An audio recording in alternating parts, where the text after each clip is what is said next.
Hello and welcome to Flippin Through, the internet's #1 Mad Magazine news, review, and interview channel. And today we're flipping through Mad Magazine number 129, released September 1969. Nice. Our price, 35 cents, which is indeed cheap. But before we do that, let me please remind you to hit like, hit subscribe, and leave a comment down below. That's the #1 way to support this channel. And I want this channel to grow. And I cannot do it without your support. I need it, all right? I need your help. I'm trying to get to 725 subscribers by December 25th. So help me do that. We're already at 702. If you want to support me in another way, patreon.com/flippinthrough. What do you get if you support me? I'll show you. One, you get a 6 set of stickers. That's one thing you get. Another thing, you get some of the coolest buttons in the business. That's right, Will Elder, Harvey Kurtzman, Wally Wood, and Jack Davis signature buttons. And also, you'll get the Mad Hex button. Any amount gets you the stickers. $5 gets you 5 buttons. So please consider supporting me in that way. These are the people that are supporting me right now. Jacqueline Gosling, Reflection of Perfection, Frank Snyder, Misimo, David Strickler, Megan McInerney, Shane Buckley, Bobby Weigel, Cam Hayden, Rob Wilson, Rod Meadsbury, Andrew Goldfarb, Casey Ori, and Little Cozy Nostril. Thank you guys so much for the support. I hope I can keep on earning it. With that, let's get back over here. Let's get me. Oh man, I lost my touch. That was embarrassing. And here we have this great cover. I don't know if it's a great cover, but it's a cover that I know, we all know, I think. It is, oh, am I like clipping out? Hello, sorry. It is a cover that I think has been shown a lot. I'm not especially fond of it, I'm going to admit too. It's kind of neat, but you know, what are you going to, I think that what I like about it is old Alfred and young Alfred. I like that it's Norman Mingo. I don't like this. And I get it's a generation gap and it's also a literal gap. But I don't know. I'm not that impressed by it. But I do like I like that image. And I like that image. My country, right or wrong. And then make love, not war. Isn't that important? What generation would this be? Would that be the greatest generation? Would they be looking that old already? That haggard? No, not in 69. They'd be in their 40s. This is like, I don't know, the World War I generation. But anyway, here we have Don Martin takes a look at a fairy tale. This is a great one. I don't really remember this one, but it's kind of grotesque. Here we have Rapunzel, Rapunzel, let down your hair so I may climb thy golden stair. Drops, starts climbing, and then, oh, the hair changes, and God, that's so horrible. Just her skin is being pulled down into a pile. It's a bit much. Not super into it. I'm not gonna lie. What else do we have? Here we have the letters department. A lot going on in this letters department. Not many criticisms, but there's this. Is it true that the movie industry is contemplating a motion picture satirizing Mad Magazine by Larry Schultz, The Bronx, New York? That's right. Was it true? Was there rumblings about the Mad movie Up the Academy? When the heck did Up the Academy? When did that get released? Let's find out. 1980. So this guy was 10 years ahead of the curve. Okay, so maybe not. Maybe I made a spurious connection. This is something I'm pretty excited about. There's a few things in this issue that I'm super excited about, and this is one of them. If you watched last issue, I think it was like, I don't know, issue number 90 something. Let's see if I can find it real quick. 94. So check that video out. I pointed out this guy, Giuseppe Baggi, this Italian,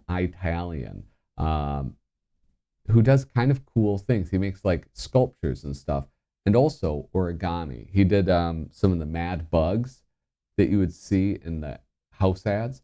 And then there are these, the mad, well, let's look at this.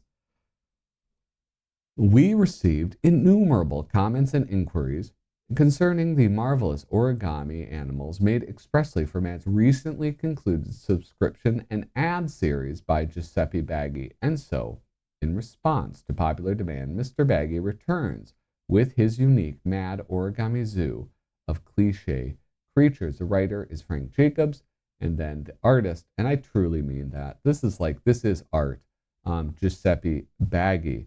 So you have things like the social butterfly, and it's an invitation that looks like a butterfly.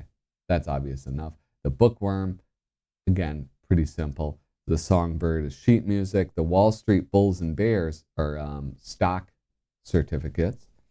The fast buck, made out of a dollar bill. Now, I don't know if he actually cut up a dollar bill for this, because I imagine that's the only way. That's the only way you could get those horns. The booze hounds, made out of labels from alcohol. What else do you have? The clothes horse. This is just patterned paper. This one kind of sucks. I mean, it's a cool photograph and a cool origami thing. The camera bug with the Kodak logo. What else do we have? The spelling bee from a dictionary page, or the news hawk out of the New York Times. The road hog, the cool cat, and I don't know if I have a favorite, but I really do like this one. The card shark. I mean, it's not exactly funny, right? But it's entertaining, and it's a pretty awesome concept that's really well executed. So I don't know. I like that. Thank you, Giuseppe Baggi. I really have quite a lot of fun with the work that you do. So here we have this. I was kind of surprised by this. Don Martin takes another look at the same fairy tale. Rapunzel, Rapunzel, let down your hair so that I may climb thy golden stair. He's not doing a lot of writing in this one. All right, so drops, starts climbing. Oh, and another guy hops out. Let down your hair. Again, this is a classic Don Martin move. It's like, I could fit the punchline on the first page, but I'm going to make you wait for it and chew up some more time. So look, there's two princes have climbed up her hair. Now here's this. This is a hard one to not spend some more time on. The mad primer of bigots, extremists, and other loose ends. The mad primers, sometimes I go in depth on them. Other times I just skip them entirely. There's an insane amount of mad primers. They were doing them like every issue, it seems like. It seems like every issue I read around this time, there are some of these. Some of these have been reprinted. Actually, this one in particular. And this one's been reprinted in like modern times, but it's not this is what I noticed, is that it's not the only one that's still relevant. A lot of these are still relevant. But, okay, call me cynical. I think this one gets reprinted because it goes after the right wing. But we're going to look. There's some great zingers towards the right wing on this, but there's also some really awesome ones going at the left. And it's like, I don't know. To me, that was mad at its like best when they recognized that it's just everybody sucks. And, I know that's like, milquetoast centrist. That's what people will call me in their minds. Probably not in the comments because you people don't comment. But It's like, well, no, they aren't the same. Like one is worse than the other. And it's like by matters of degree, like, and the degree is too small to really note. Um, that's what I believe. I think they're all scumbags. See the super patriot. Hear him preach how he loves his country. Hear him preach how he hates liberals and moderates and intellectuals. I feel attacked. And activists and pacifists and minority groups and aliens and unions and teenagers and the very rich and the very poor and people with foreign sounding names. Now you know what a super patriot is. He's someone who loves his country while hating 93% of the people who live in it. Here's them making fun of the Ku Klux Klan, which, I don't know. It was fine. It was fine. It was funny even. But some of these other ones are just a little bit better. Like this one, for instance. See the young man. He is screaming. Why is he screaming? He feels he's being victimized by a ruthless power. He feels he's being oppressed by a military aggressor. He feels he is being enslaved by a totalitarian regime. Is he a Czech liberal? Or a Hungarian revolutionist? No, the young man is an American student. He is a member of the New Left. But not for long. Next year, he graduates. It's like that old saying, like if you are young and Republican, you have no heart, and if you're old and liberal, you have no brain. Isn't that what they say? I was young and Republican and then old and liberal. What does that say about me? There's another. Okay, I want to do two more, I think. See the right wing extremist. He's making a right wing extremist speech. He's criticizing the federal government. He's damning the present administration. He is fomenting violence, disorder, and hate. How strange. Sounds just like a left wing extremist. To be effective, a right wing extremist speech must accomplish three things. It must poison men's minds. It must stir up violence and hate. And it must be over at midnight so it can make the morning papers. Let's see. Oh, here, I'm going to do this one. See the phony liberal. He owns a bank. He is an equal opportunity employer. See the teller in the bank? He is a Negro. He's been with the bank for 11 years. See the vice president of the bank? He is a white man. He's been with the bank for 2 years. Some equal opportunity employers give members, some equal opportunity employers give members of racial minorities a chance to start at the bottom and stay there. This is like I don't know, one of the best political satires that Matt had. I mean, like it. I don't know. It's just great. It's great because it's like it's not okay. What I like about it is that it kind of goes after everybody. What makes it great is that they really highlight the kind of the hypocrisy. They highlight the I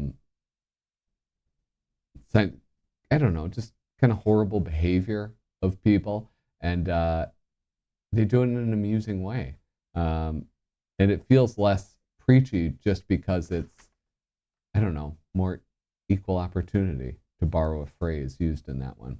I don't know. Leave a comment about that. Boom, getting political. That's how I'm gonna. So I'm going to get more people to subscribe to my channel. Get super political about Mad Magazine. This part's weird. The Mad approach toward bridging the generation gap.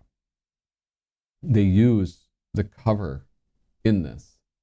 That's got to be a first, right? Where they use the same artwork in an article that was on the cover.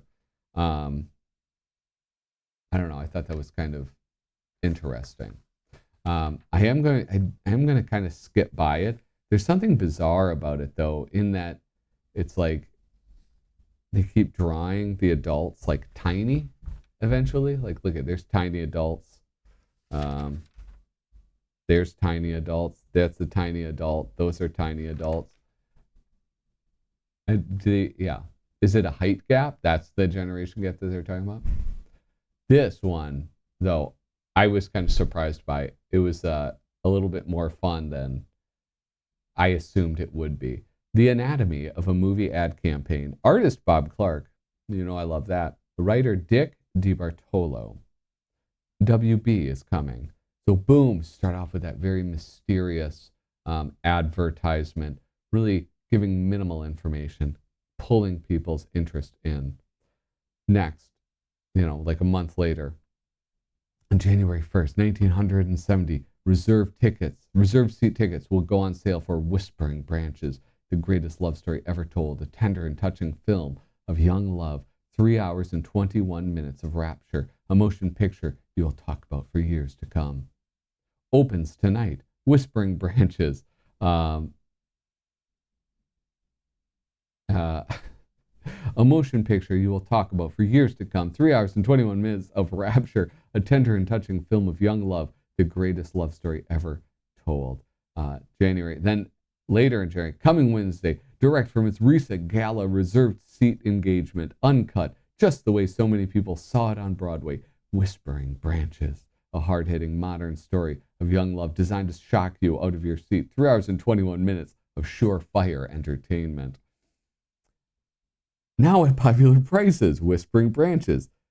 A hard-hitting story of illicit young love that will blast you right out of your seat. Don't reveal the shocking contents of this picture to your friends. 2 hours and 6 minutes of sock. I don't recommend it for adults only. Now playing I Was a Teenage Motorcycle Gang, plus Whispering Branches. Triple Threat Drive-In. Monday, The Late Show Movie. Wednesday, Insomniac Theater. Folks, during this brief shower while the game's been halted, let's watch some of today's standby film feature, Whispering Branches. And now, a movie torn from today's headlines.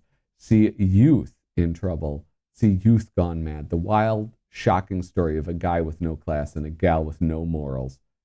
The Hellraisers, formerly titled Whispering Branches, opens this Friday at a schlock theater near you. That I was shocked by that film journey. Here we have a mad look at Seeking Status. I don't think I have time to go through this. I'm sorry. Very uncharacteristic of me to skip over some lighter side of. Here we have Spy versus Spy with a Chinese weather balloon. Look at that. They predicted it. And I don't know. There it goes. It captures them. Kind of a weird one. If you tuned in last week, I talked about this, the Mad Look At. Before the Mad Look At was, owned by Sergio Aragones. It may have been by this time, but as you can see, it isn't in the format that it grew into. We have single panels, 4 panels, 2 panels, 3 panels. Every number of panel is represented, except for 5 panels. That one is not. But it's great. Dude, imagine that. Imagine the owners of unleashed dogs will be fined. I wish people would fine dog owners more often. Not for not having leashes, just for bringing their dogs in public. Dogs in public make me sick. Anyway, we're going to move on. As you can see, I was correct. 6 panels is there, 5 panels unrepresented. Please make sure you leave a comment. What is your favorite number of panels in a Sergio Aragones cartoon? This one's probably the cutest. Lifts up its butt, lifts its tail up. Ugh. Looking that right in the eyeball. Not good. It was looking that. You know what that is, right? Yeah, you do. The Mad Gray Paper, The State of Our Cities. Artist George Woodbridge. Writer Stan Hart. This started out as a Mad White Paper, but we left it on the windowsill overnight. The artwork in this is pretty cool, especially this panel. I really liked this panel with the Mad Zeppelin floating overhead above this, I don't know, unnamed city. They probably named it. I just didn't read it. But yeah, I don't know. How about this one, though? He goes back to the well again. Don Martin takes a last look at the same fairy tale. Rapunzel, Rapunzel, let down your hair so that I may climb thy golden stair. Drops it, climbs the armpit hair. That's the one that should have been in color. I'll tell you that much. For many years, this is Dr. Benjamin Spock teenage care. For those of you young folks who spring chickens, you might not be familiar with Dr. Spock. For many years now, the name Dr. Spock has been a household word, and his book, Baby and Child Care, has been the most widely read handbook for parents ever published. But the problem is, babies and children eventually grow up, and then what handbook do parents consult? Since Dr. Spock himself is too involved with war and peace and politics these days to write any more books, we at MAD have decided to write his next book for him. So here, then, is our idea of the sequel to Dr. Benjamin Spock's Baby and Child Care. And I love this. I love this. The painted cover by Bob Clark. I love all of these illustrations. This is like the Bob Clark that I love so much. Never trust anyone over 19. And then this is the best part. The dude doing the skateboard, he's wearing a shirt that says Dave Berg High School.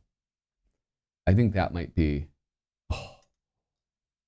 my next shirt design. Dave Berg High School. Oh man.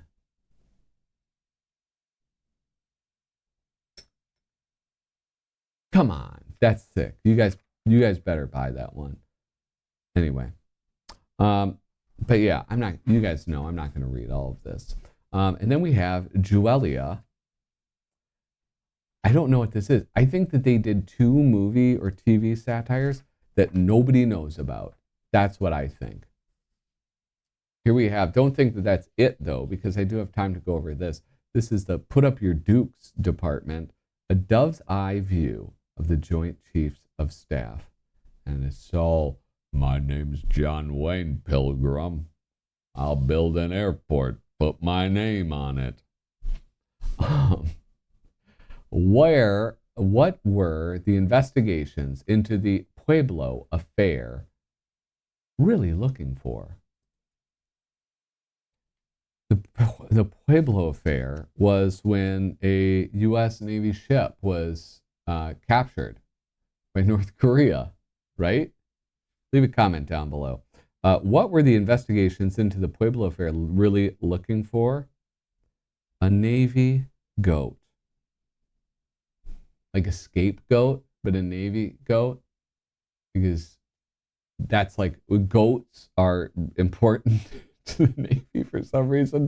There's like the goat locker.